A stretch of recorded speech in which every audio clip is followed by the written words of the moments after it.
to limit who can mentions you on TikTok. Hi guys, in this video I will show you how to limit who can mentions you on TikTok.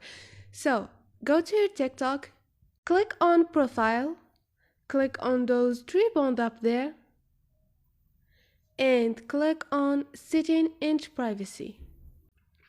First, make sure your account is not private, so can people mention you. And the second thing, click on privacy, and now click on mentions.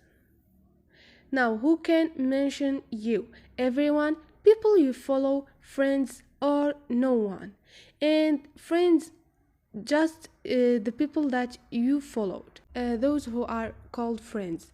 And now click on people you follow or friends or no one. I choose everyone because I don't have a problem.